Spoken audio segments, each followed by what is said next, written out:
بسم اللہ الرحمن الرحیم۔ پیارے باپ، اسلامی سبق آموز اور ایمان افروز ویڈیو کے ساتھ حاضر ہوں۔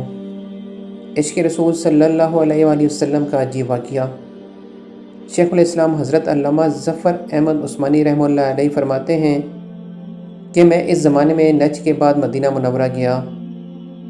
ہم لوگوں نے کھانا کھانے کے بعد دسترخوان کو لے کر ایک ڈھیر پر جھاڑ دیا تاکہ روٹی کے بچے ٹکڑوں اور ہڈیوں کو جانور کھا جائیں۔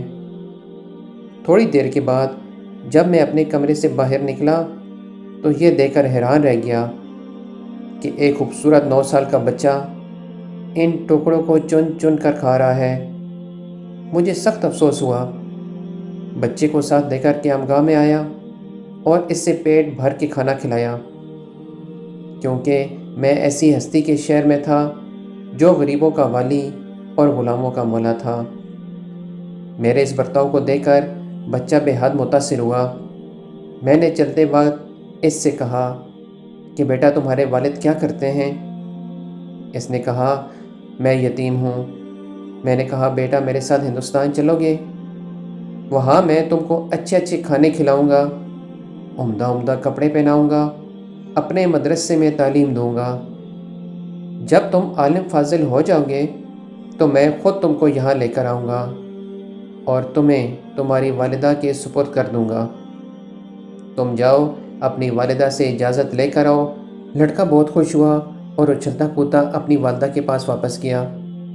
وہ بیچاری بیوہ دوسرے بچوں کے اخراجات سے پہلے ہی پریشان تھی۔ اس نے فوراً اجازت دے دی۔ بچہ واپس آیا اور مولانا کو بتایا کہ میں آپ کے ساتھ جاؤں گا، میری ماں نے اجازت دے دی ہے۔ پھر پوچھنے لگا کہ آپ کے شہر میں چنے ملتے ہیں؟ مولانا عثمانی نے بتایا یہ ساری چیزیں وفر مقدار میں تمہیں ملیں گی۔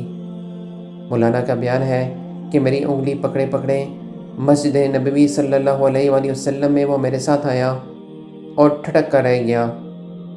سرکار دو عالم صلی اللہ علیہ وآلہ وسلم کے روضہ مبارک کو دیکھا اور مسجد کے دروازے کو، اور پوچھا کہ بابا یہ دروازہ اور روضہ بھی وہاں ملے گا؟ میں نے اس سے کہا کہ بیٹا اگر یہ وہاں مل جاتا تو میں یہاں کیوں آتا؟ لڑکے کے چہرے کا رنگ بدل گیا۔ میری انگلی چھوڑ دی۔ بابا تم جاؤ، اگر یہ نہیں ملے گا تو میں ہرگز ہرگز اس دروازے کو چھوڑ کر نہیں جاؤں گا۔ بھوکا رہوں گا، پیاسا رہوں گا، اس دروازے کو دیکھ کر میں اپنی بھوک اور پیاس بجھاتا رہوں گا جس طرح آج تک بجھاتا رہا ہوں۔ یہ کہہ کر بچہ رونے لگا اور اس کے عشق کو دیکھ کے میں بھی رونے لگ گیا۔ سبحان اللہ۔ پیارے باپ، یقیناً یہ ایک ایسا واقعہ ہے کہ بار بار سننے کو دل کرتا ہے اور بندے کا ایمان تازہ ہو جاتا ہے۔